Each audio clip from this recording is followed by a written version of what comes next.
Hi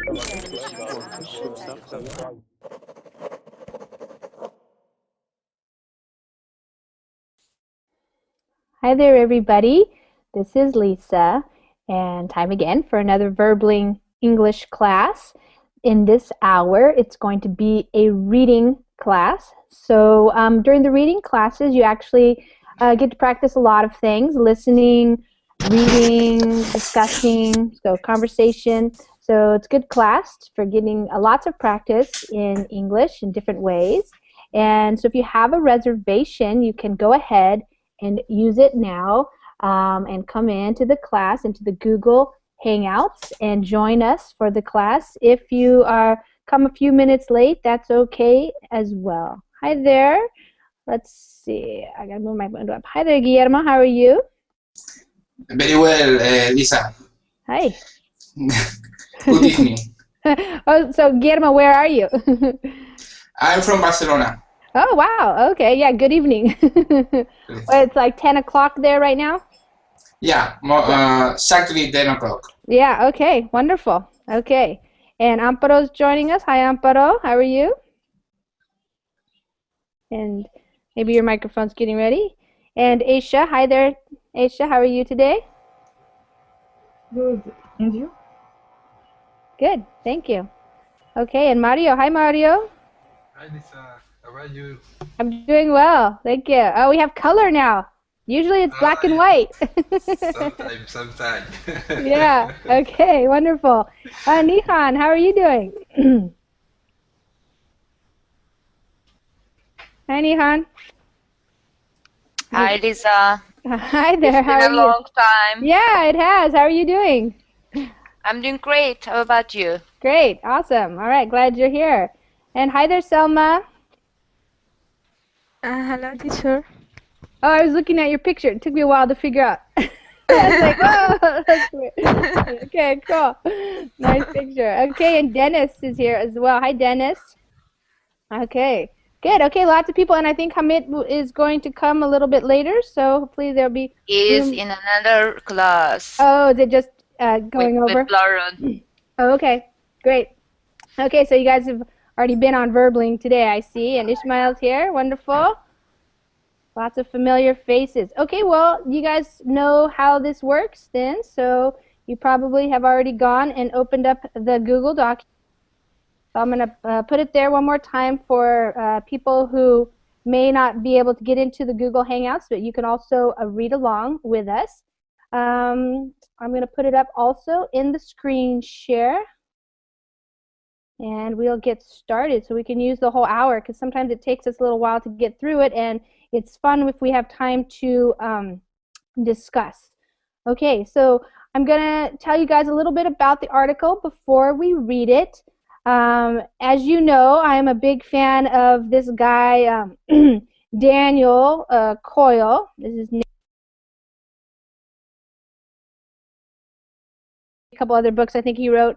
And so he is a researcher and an academician, writer. He's interested in things like talent and success, mastery, practice.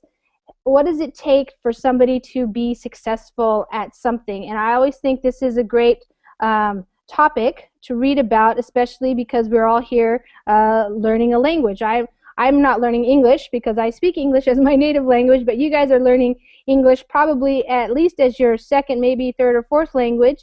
And I also learn languages as well, Spanish and French and German. And so I think it's always a great topic to talk about and read about how we can improve our actual process of learning.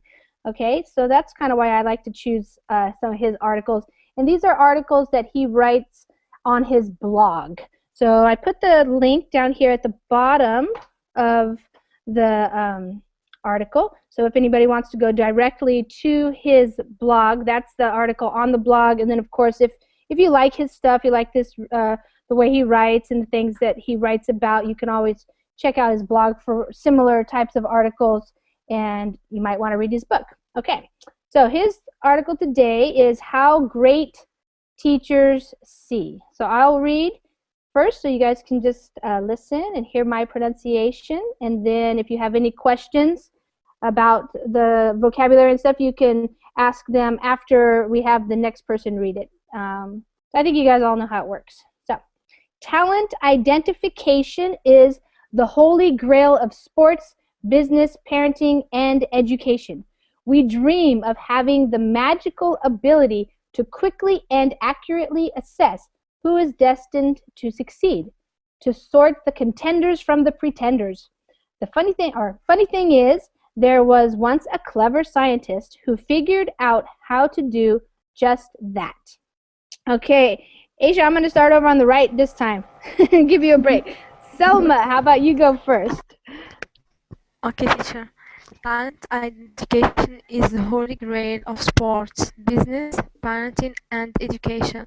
We dream of having the magical ability to quickly and accurately assess who is destined to succeed, to sort the contenders from the pretenders. Funny thing is that there was once a clever scientist who figured out how to do just that. Yes, okay, good. All right, the Holy Grail. She's gone. Oh, Selma? Anybody can answer.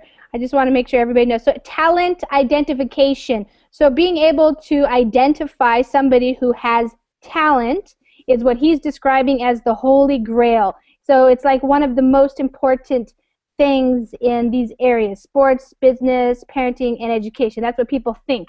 There are always people out there trying to find those prodigies, those young people who are going to be the stars of baseball or football or soccer or something, or in business, or as parents they try to help their children become very successful, those types of things. And so that's what this first sentence is talking about. Talent identification is the Holy Grail. He says we dream of having magical ability to quickly and accurately. So accurately is just right on. When you assess something and you are accurate, means you were right. And they're trying to figure out who is destined, or who will, basically. Your destiny is what will happen in the future. So who is going to be successful? Who is going to succeed? And to sort, that means to different groups. So like these are the contenders. A contender is the people who are running for something. They're the athletes that are in the sports, and they're the ones who are really pretty good. Or the pretenders. It's a funny thing. So those are the ones who really aren't that great. They're not even going to be considered. They're just pretending to be in the area, in the sport or in the business, but they're not really the contenders. The contenders are the ones you really want to watch. They're the ones that are going to be the most successful. He says that he's going to tell us about a study that was done that figured out. So when you figure out, is you do some kind of experiments maybe, or some research, and you find out or figure out what works and what doesn't work. So his name was Dov Eden. He was an Israeli psychologist who worked with businesses and the military. In the early 1980s, Eden published a remarkable study that showed he could predict with uncanny precision which young recruits in the Israeli military would become top performers. Okay, Nihan? His name was Dov Eden. He was an Israeli psychologist who worked with businesses and the military. In the early 1980s, Eden published a remarkable study that showed he could predict with uncanny precision. How do you say? Yeah. Precision. Yes. Precision which young recruits in the Israeli military will become top performers. Exactly. Okay. So this guy right here, he was from Israeli, and he was a psychologist. He worked with business and military. He published, so I think you guys probably know what that means. He wrote a study. He did a study, and then he wrote it, and then he published it, and that means it got written up in a magazine. So that's when you publish something. A remarkable, so remarkable is another word, a synonym for words like amazing or interesting or something that was unique and new. Usually, something that's remarkable. It's not just something mundane or boring or that doesn't say something new and interesting. It was new and interesting. And he said that he showed he could predict. When you predict means you make a guess, but his guesses were very right on, we could say. They had uncanny precision. So uncanny means kind of like not very usual, so it's unusual. And they were precise. They had precision. They were right on the money, you could say, or they were correct. And they were deciding, or they were predicting who would become a top performer. So the top performers are those who do the best. Okay, so he published a study that showed that he could predict who would be the best in the military. It worked like this. Eden studied the mental and physical aptitudes of 1,000 recruits, then selected a handful of soldiers he labeled as high potential. Eden informed platoon commanders that they could expect unusual achievements from these individuals. Okay, Mario? It worked like this. He then studied the mental and physical aptitudes of 1,000 recruits, then selected a handful of soldiers he labeled as high potential. He then informed platoon commander that they could expect unusual achievements from these individuals. Mm-hmm. So the mental, those have to do with your thinking and your mind, and your physical, that's your body, and your aptitudes are what you could do, what you were able to do. So the way that your mind was able to work and your body, how fit you were, that type of thing. So he studied those aspects of a person. And in the recruits, those are the people who were recruited to go into the military. So those are usually young people, and they're probably 18 or 19 years old. He selected a handful. Whenever we say a handful, that's, you think of your hand. So, who knows how many that really is? Is it 5 or is it 10 or is it 20? But it's not a large number like 100 or something. It's just a small number. And he labeled them. He called them high potential. If you have high potential, that means you have a high possibility or a good possibility of being successful. Your potential is what you will do in the future. Eden informed, so he told the platoon commanders, so the platoons are the groups of soldiers, so the commanders of those groups, that they could expect unusual achievements. So they were going to be, basically he told them they were going to be better than the other soldiers. Unusual means they were going to do something beyond what is normal. And sure enough, Eden was right. Over the next 11 weeks, Eden's group performed significantly better than their peers, 9% higher on expertise tests and 10% higher on weapons evaluation. It looked for all the world like an impressive display of talent identification, except that it wasn't. Okay, Ishmael? Okay, Lisa. Sure enough, Eden was right. Over the next 11 weeks, Eden's group performed significantly better than their peers, 9% higher on expertise test and 10% higher on weapons evaluation.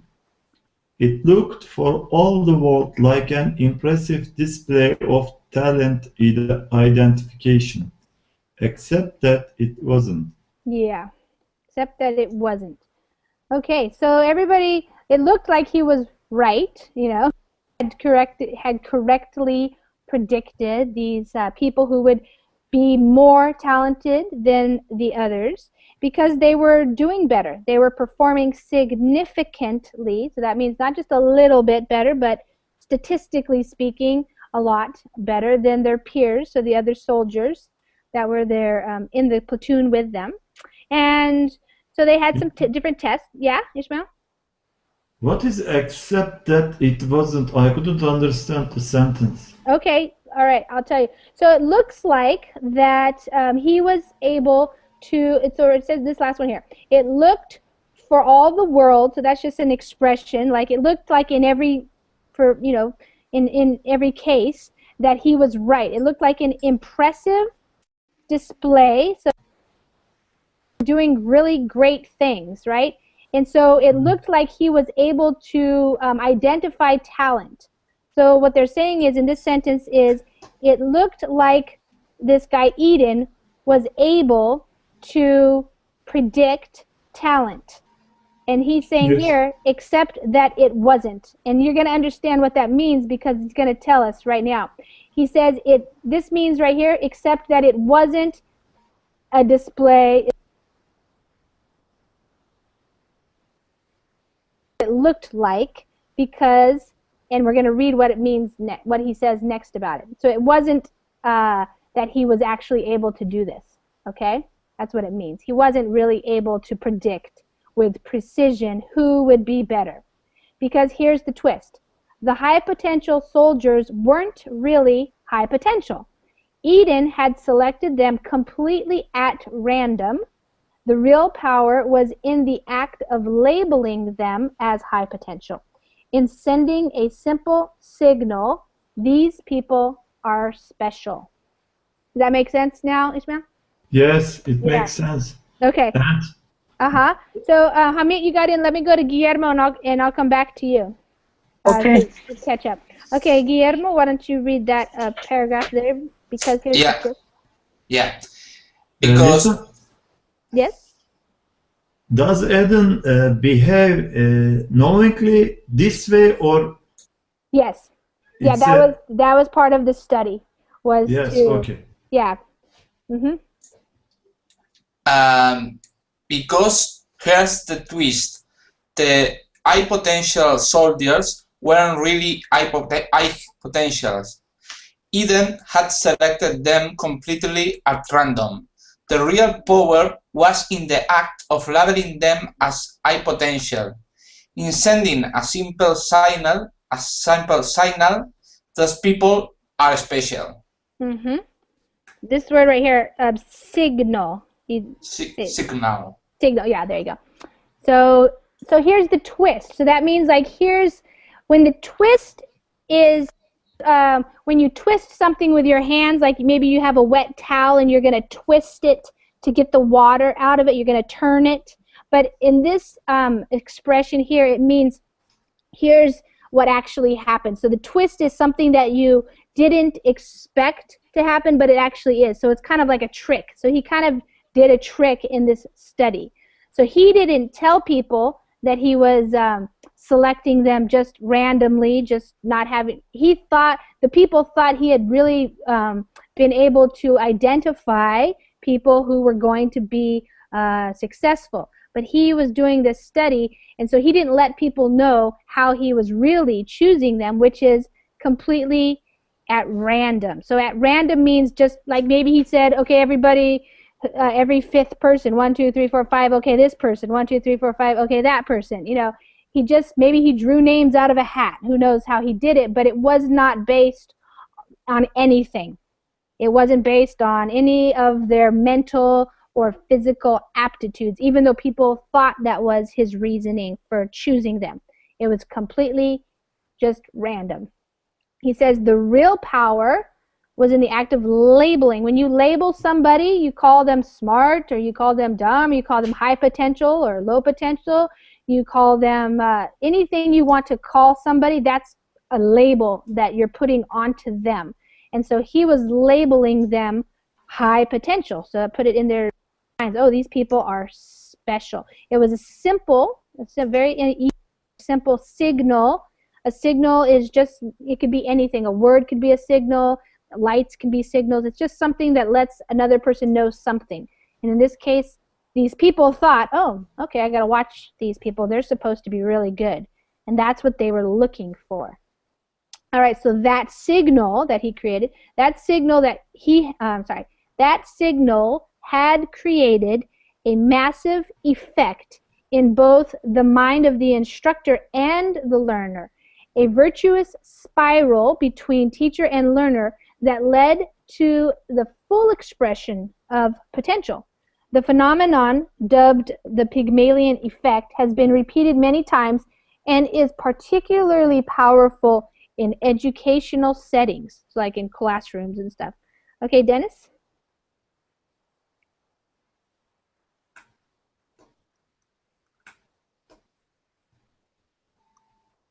Dennis, I think your microphone might be muted. There you go. Yeah. Here.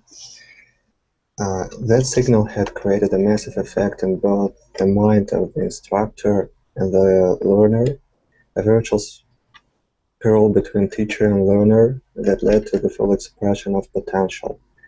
The phenomenon dubbed the Pygmalion Effect has been repeated many times and is particularly powerful in educational settings. Mm-hmm. Yeah, so like in classrooms and with teachers and stuff. So the signal had created a massive effect. Massive means very important. Also, it can mean huge or large, but in this case, it's more like an important or significant effect because it influenced the instructor, the teacher, but also the learner, who in this case was a soldier. And so they both had these ideas in their minds, like, I'm special, and the instructor thought that the person was special as well. And so he's saying that this was created a virtuous spiral. It means a good, it's for the good, a spiral between them. So you can just imagine like a back and forth, like a spiral moving back and forth. So this is what they were doing. And what it led to, what happened actually, was the full expression of potential. So really being able to succeed. So that person, just by being labeled that way, believing he was special, and the person who was teaching him believing that he was special, that is actually what the effect was. So this phenomenon, this thing that we described that's happening, was dubbed or called, it got the Pygmalion Effect. You guys probably heard about that, maybe, if you had psychology classes. And it's been repeated many times, especially in educational settings. So like when I was a teacher at elementary school many years ago, they talked about how important it was for teachers, not to label other kids, especially in a negative way, because that can have the opposite effect of, if you start labeling kids in the classroom setting as some of them are smarter and some of them are not so smart, it can have a big effect on the outcome. So you want to be careful about that. All right, the story told in Adam Grant's marvelous new book, Give and Take, gives us a glimpse into the power of labels and how they affect our subconscious. The underlying picture, the unconscious minds of most teachers are naturally thrifty with energy and attention. After all, they don't have all the time in the world. They thus look at each new student with a questioning eye. Do they have what it takes? Is this a good investment? Okay, Amparo. The story told in Adam Grant's marvelous new book, Give and Take, gives us a glimpse into the power of labels and how they affect our subconscious. The underlying picture, the unconscious mind of most teachers are naturally thirsty with energy and attention. After all, they don't have all the time in the world. They thus look at each new student with a questioning eye. Do they have what it takes? It is a good investment. Mm-hmm. Right. So now he's telling us that he read about this story in this book, and this is a link, so if anybody wants to check that book out, you can. So marvelous, you guys probably heard that word before. Marvelous is another word just to say wonderful and to describe something, so it's adjective.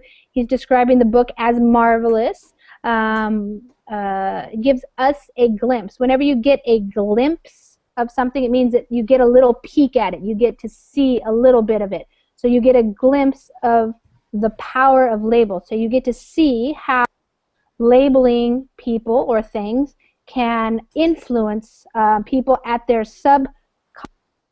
So that's usually describing when something you don't really know about, you're not aware of in your conscious mind. It's below. So that word sub there, below your conscious level. So you're not even aware of how these labels are actually affecting you. I wrote in the Verbling chat, in English, even native speakers have difficulties with using the correct word. They affect, you say basically the same way, affect or one is a noun and one is a verb. So this is the verb. So if you're talking about how somebody is going to affect something, that's you use that one. The other one we saw up here is when it said the massive effect. So that's the noun when you're describing something. All right, the underlying picture. So that's what the real story is. So the underlying picture, the unconscious minds of most teachers are naturally thrifty. Thrifty means kind of cheap. It means they don't use up a lot. They're frugal. Another word is frugal. And energy. They don't have a lot of time, so each teacher is always just trying to go quickly and see, each new student. Is this one going to be successful? Is this student like a musician or an athlete? Am I going to want to spend a lot of time with this person, teaching them and helping them because I think they have what it takes? And that's an expression we say, do you think they have what it takes? Do you think he has what it takes? And that means what it takes to be successful. Does he, and you might mean something specific with that. Do you think he has the ability to practice a lot? Do you think he has a talent? Do you think he has the interest and the love and the passion to do this? So that's what that really means. And is it a good investment, time and money on this person? All right, the high potential label is like a flashing Las Vegas sign reading, "This person is a great investment," that triggers a cascade of positive effects. First impressions are uniformly positive. Early mistakes aren't treated as verdicts, but as learning opportunities. Progress isn't treated as luck, but as a happy inevitability. Okay, Aisha. The high potential label is like a flashing Las Vegas sign reading, "This person is a great investment," that triggers a cascade of positive effects.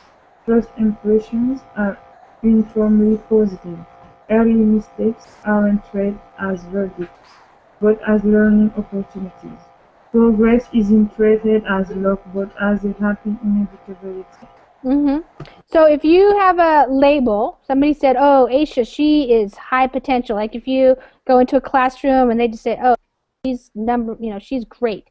So what that means is, what he's saying, this means it's like a flashing sign from Las Vegas, a big light saying, "This person is a great investment." That's going to tell the teacher, okay, let's pay special attention to this person. And he's saying that this triggers means to start. It starts a cascade of positive effects. Cascade, another word for cascade is like a waterfall.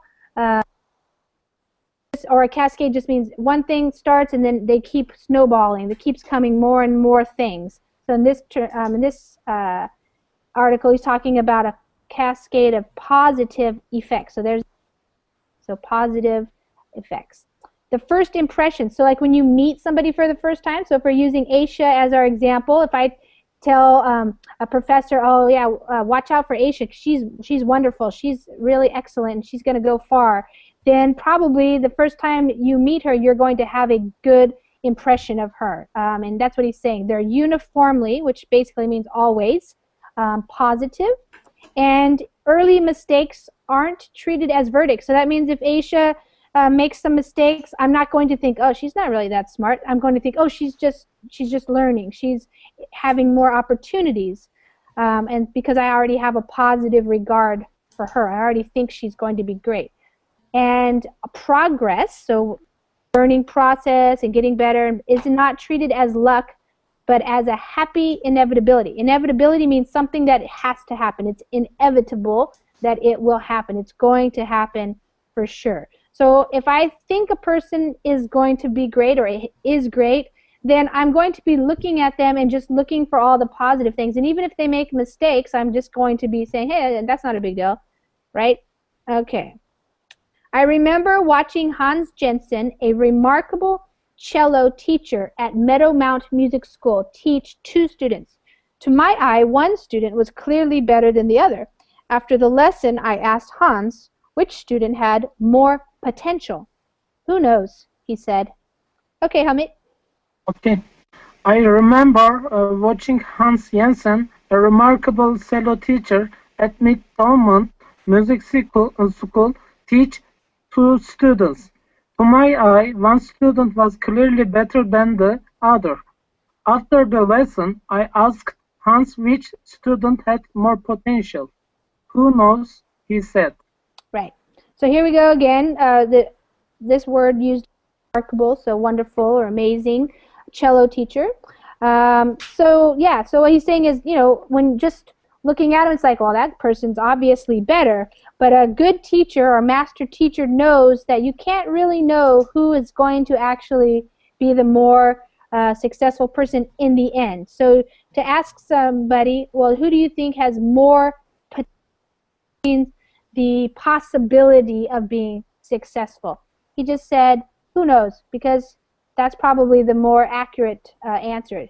Who can really know the future? I think this is precisely the kind of thinking that distinguishes master teachers. They share a hesitancy to judge, a stubborn, seemingly illogical optimism. They see failures as stepping stones to progress. They begin each new encounter with a single thrilling thought. This person is special. Okay, Selma.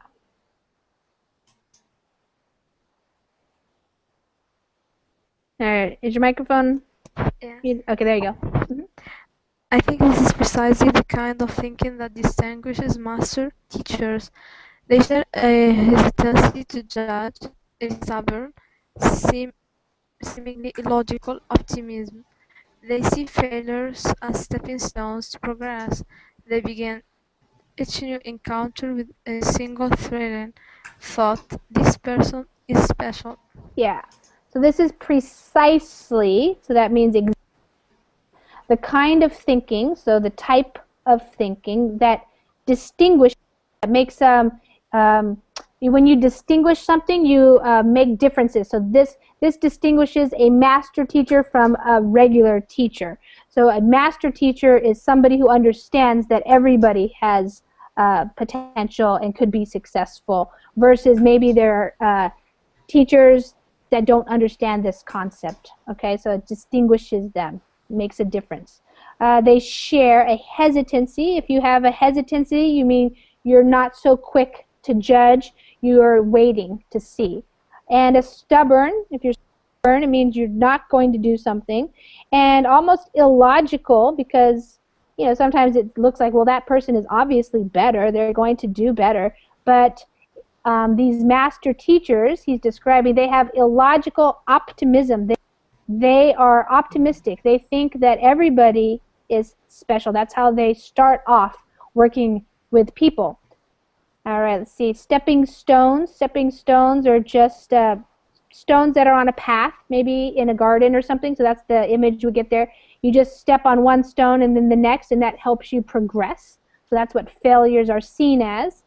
And they begin each new encounter. So every time they have a new encounter with a student or something, they have a single thrilling thought. So a thrilling thought is like an exciting thought. This person is special. And then more often than not, that thought turns out to be true. So it's like fulfilling your prophecy, fulfilling whatever you believe to be true, that actually comes out to be true. Okay, so that's the article. And now, first of all, does anybody have anything in the article that they didn't quite understand, any vocabulary or phrases? And if you don't, then we'll go just to talking about it. But if you do, I'll go over it. Anybody? Nope. Okay. All right. So Mario, what do you think? Do you think that labels can be very influential on how people think about other people? Yes, I think. I think of that because the subconscious, it's very important thing, I know. I think the fact that psychologically you think that you are going to do something, so you can program yourself, I think. Yeah. So the fact that someone tell you to have a kind of behavior so it can work, I think. I think the fact that to write thing that you are going to do, it's mentally good for you because you have a goal. Yeah. And I think the teachers, they are very they can be very useful for students in that part. Yeah. Do you think it's more influential if the teacher thinks that you have high potential, or that you see yourself as having high potential, like being able to succeed? I think both. I think both because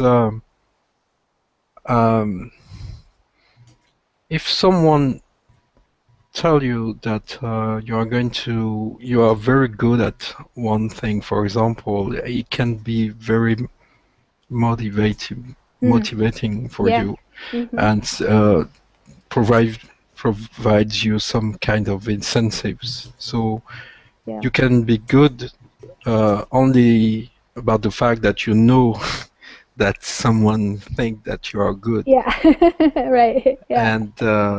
And you know, it's very important. You know, I'm used to say to my children, for example, if you have something to do, you just have to do it. Yeah. For example, you just have to think about the fact that maybe you have to, you will do it. If you say for yourself, for example, I will not do it, I cannot do that, I can't do it. Yeah. Yeah, so that's it. You just tell it. Yeah. See what I mean? Yep. Yeah. Yes, this is my my if view. you say Yeah. you can't, you can't. Yeah, Right. you can't. That's it. So you Yeah. just write it on the wall, you know? Yeah. Right. Exactly. Okay, Ishmael, what do you think? You wrote a couple of things in the chat. You want to Yes, give the yes. right message to people if you want to win them. So tell me Yes, yes. what you think. For example, when we raise our child, if we use the right language or to give them the right message, we can win them, or we can give them an opportunity to make better, Yeah. I think. But Lisa, I want to ask something against this thought. Yeah. For example, some sports teacher or coach are choosing the good student for football team or basketball team or Right. gym team. Yes, the dream team. Why are they choosing the better student for this team? Well, that's the thing that was interesting at the beginning of the article. He talks about talent identification is the holy grail, and even just in sports and business. You probably know, like, for example, in professional sports, every year they have what they call a draft. So, for example, in America, they have baseball is a very popular sport, and they are going to choose the new players that will be coming on to the teams, right? That's called draft, and you have draft picks. You have first round, second round, third round. So if you have a team, you get to choose. If you have the first round draft, if you're the first person picking, supposedly you're probably going to try to pick the person who you think is going to be the best player, right? The best investment for your team.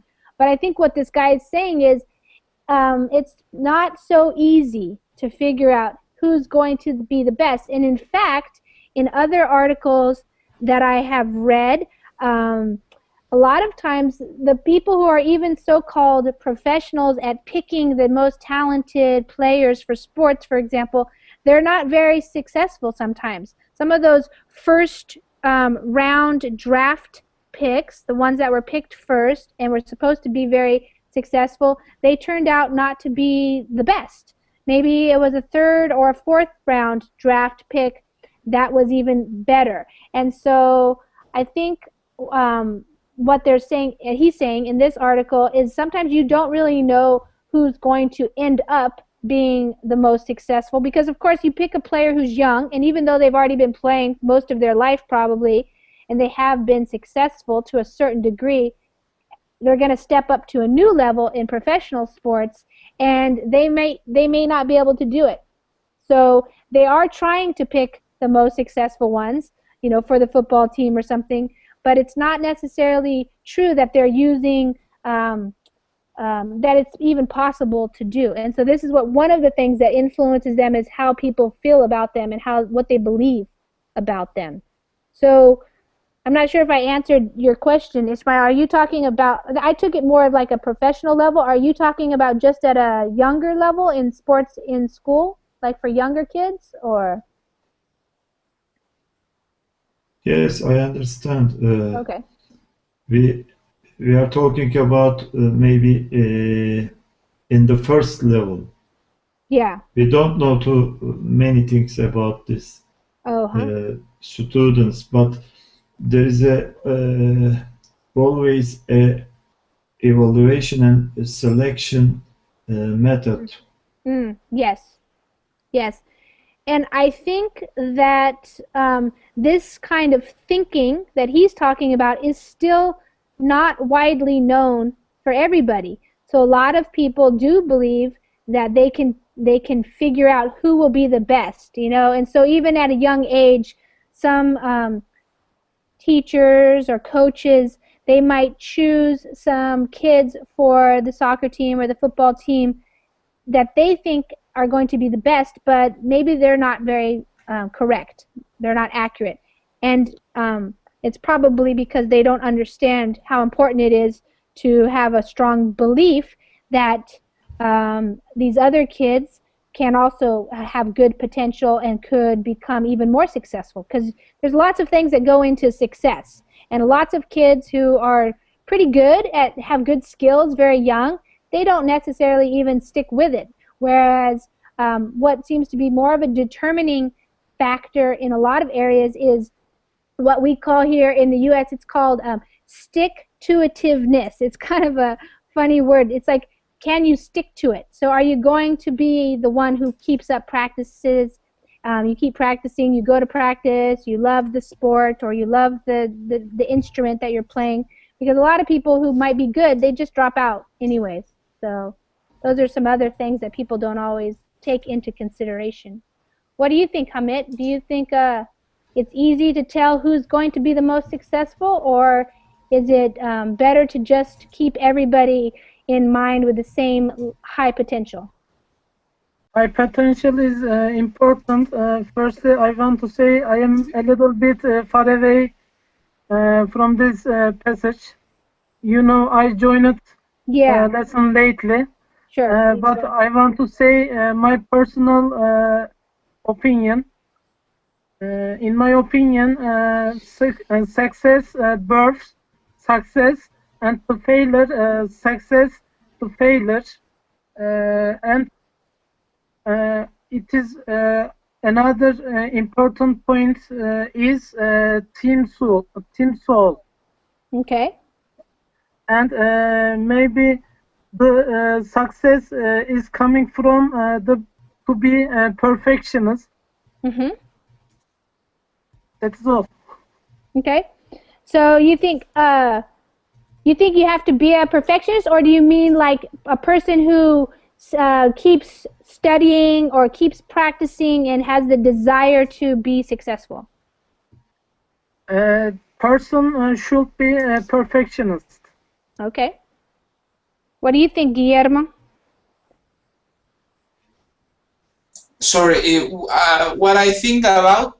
The article, and about how people become successful, and how important is it what other people think about you as a, like, if you're, say, you're trying to get a job or something, is it important if your boss thinks that you're have a good potential, or does it not matter what he thinks? It only matters what you think, for example.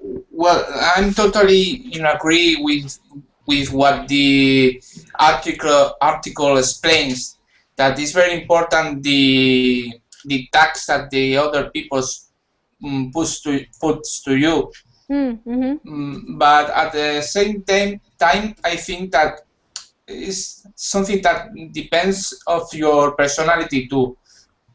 Because, for example, if the other people they put to you a target. Sorry, I don't know how to say this. They put to you like what they think about you or something, or yeah, the label. The label, exactly. The other people put to you a label, but you have a personality that you don't mind what the people think about you. Yeah. You are going to think, you are going to believe on what you think about you, not what the other thinks about you. Yeah. That depends on the personality. If you are someone that needs the recognition of the others in order to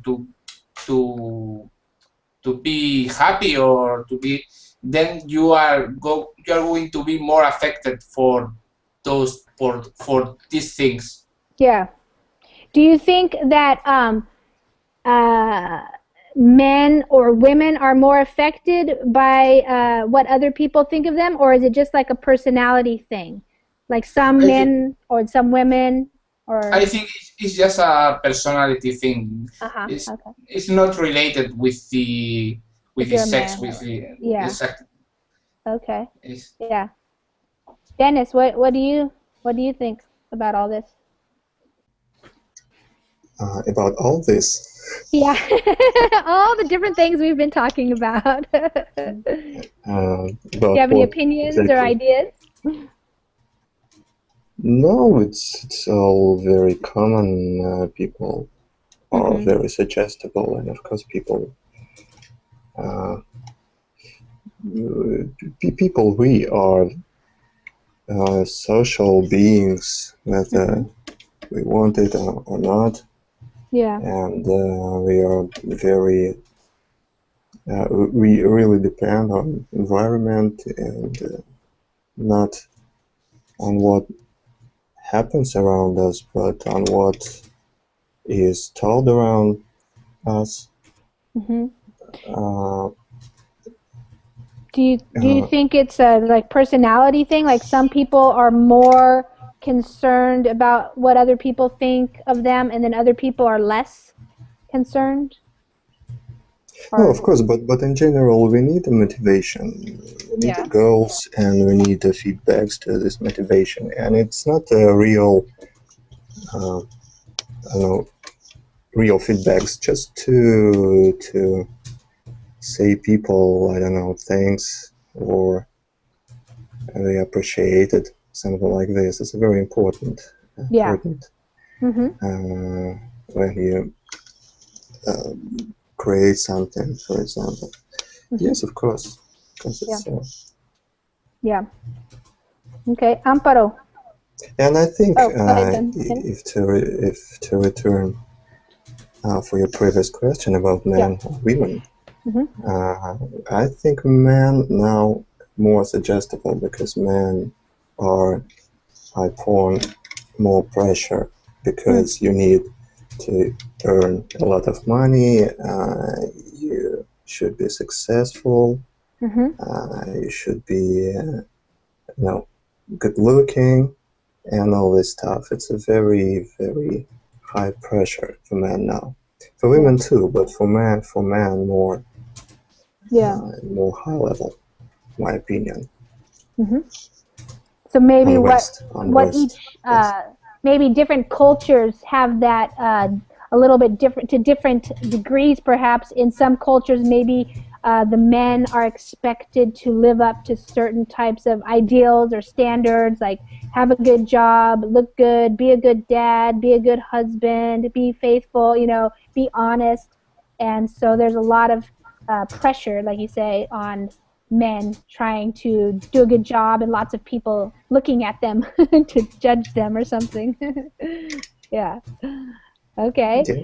Yeah. And it's very important, but you can be very, very careful about all this stuff because person is a person. It's not a suggestion from another people. Right. Yeah, and also it seems to me like some people value certain things more than other people. So if you listen to certain people who value things differently than you do, you might get worked up about something and worried about something that's not really even that important to you. Like maybe it's not important to you to look really good and dress fancy or something, but to somebody else, they're always complaining about you or something, that might make you feel bad or something, but you don't have to because it's not really that important to you, really. So, okay, Amparo, what do you think about what people think of you, and is that an important influence, subconscious influence on you? I think it's very important to have your attitude. Your attitude, because if you want to get something, even when you don't have the talent, but if you get and do your best effort, maybe you can be good enough for you, and you are going to be happy with that level that you rise. Yeah. But if you are thinking about what the people around you are thinking, sorry. Yeah. What people are thinking about you, you are going to be complaining all the time. That depends on you. If you have enough pride to say no, I can do it. I think nobody is going to defeat you. Yeah. That depends on your attitude. Yeah. Do you think that, like, I think of parents as maybe the first, parents and also teachers as the first people that children have this experience with, like maybe some parents sometimes have lots of ideas about what their children should be achieving or doing, and then some other parents are a little less worried and they just look. Yes, I think that there are some parents that, for example, they want to be some good in any sport or in playing an instrument, and they didn't get that. So they try to reflect all the frustration that they have with their children, and then they push. You have to be the best. You have, That's why I think they have some frustration, and then the way to canalize is through pushing their children. Yes. Their children. But I think that is why some parents, for example, in China, I read that there is a lot of competition. Or you have to be good at the school. You have to be good playing piano. You have to be and they never have enough rest, and they don't live a normal life. The children, they feel all the time they are pushed, and I think they are not happy. Yeah. Yeah, I've heard about that. I've read also, I think many years ago, I read something about in Japan that was similar too, and there were lots of suicides, teenagers committing suicide because too much pressure, by the society, and achieving and being better and better and better, and it can be too much for some people. Aisha, what do you think about this idea that how people think of you influences you, and it influences them, like how they treat you even, Yeah. I think it's important because not later than this morning I was watching a TED Talk given by Angela Mayer, something like that, and Yeah. she was talking about how two words can change people. It, these two words was "you matter." Saying if you tell someone that the person matter, the person is significant, is important, that can change people. Hmm. Yeah. But it's not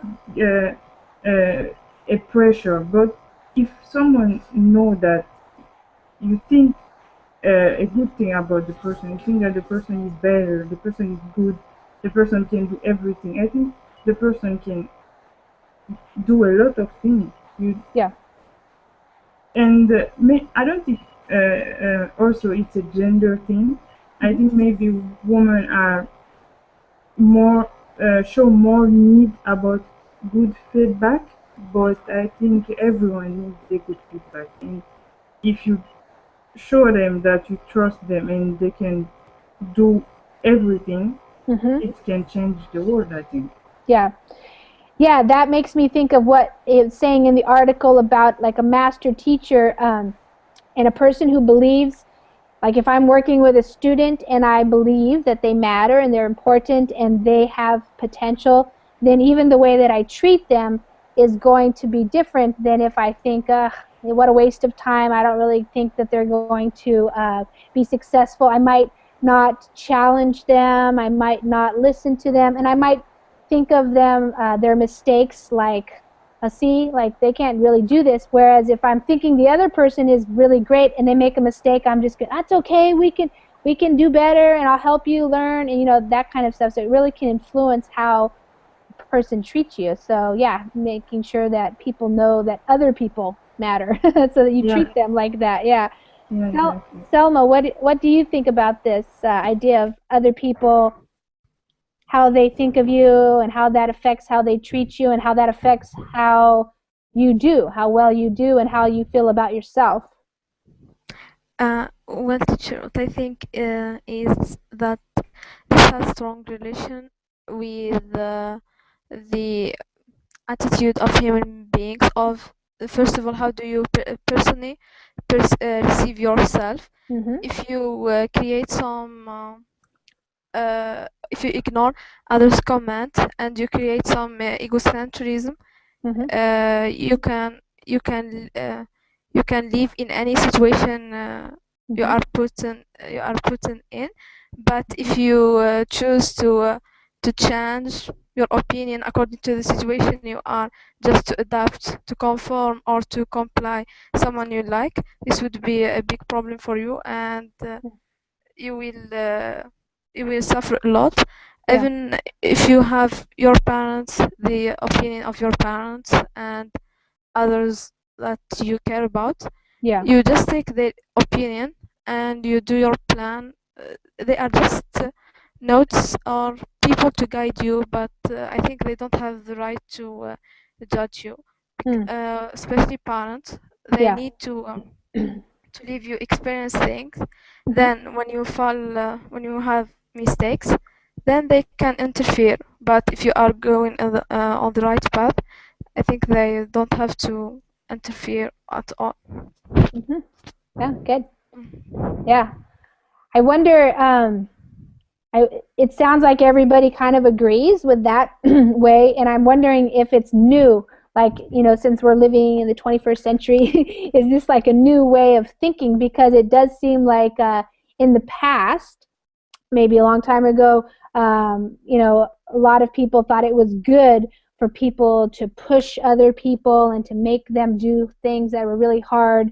And like what you're saying, that doesn't sound like something that people used to think. Like you're saying, if your child is doing something and they're living their life and, they're not getting into too much trouble or something, just let them have their own experience and support them. I think in the past, especially with parents and teachers, they thought that they knew what was best for the kid and therefore should make sure that they tell them and help them, and in that judging them kind of like what they should or shouldn't do. Do you think that's a new way of thinking, Selma, or like the way that you just described? Well, I don't think so. I think that this thinking exists before, So, but parents are always overreacted, and if you are a parent, it's not like the same as me, because maybe if I am a parent, I would choose my mind.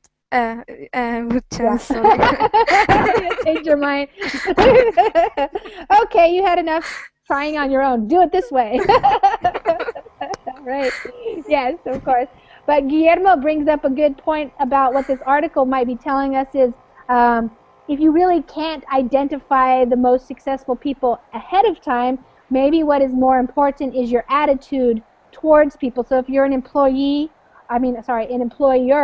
and you have employees, maybe a good thing for you to do is just to see them with different eyes, to see them as having high potential and the possibility of being successful, and then that way you will help them as their employer and make sure that they do become successful because that's what you believe that they can do or be. So that's interesting that you brought that up. That's good. That makes me think because I am an employer and I have employees that sometimes I have frustrations with. I better change my mind. See them differently. Okay, awesome. All right, thank you. Okay, you guys have any questions or comments before we end the class? Because it is time to end this class. Anything? Okay, great. I hope you guys enjoyed it. That was fun to read that and to talk about it, hear your guys' opinions about things. Yeah, that was good topics. Yeah, that's good. I thought so.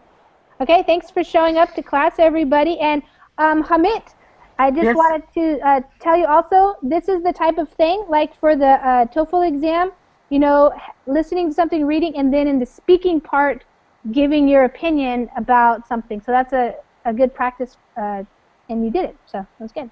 Yes, but I spoke shortly time. That's okay. I mean, not every topic. Maybe problem is this. Yep. So just keep practicing and practice either with another person or even by yourself, just timing yourself and trying to speak for like a whole minute or something like that without too much hesitation. And that will be a good practice for you. And if you need to, you can even write it down ahead of time so that you have it more in your mind, the phrasing that you want to use when you're giving your opinion about something. You know? Okay. And do you know I will take the exam this Saturday? Oh, okay. Wow. Okay, great. Well, I'll probably see you in another class, hopefully this week, but if not, good luck. Okay, thank you. Okay, thank you. Take care, everybody. Good luck, Hamid. Yeah. Thank you. Good luck. Thank you. Bye. Thank you, guys. Okay, bye-bye. Bye, Lisa. Bye. Thank you.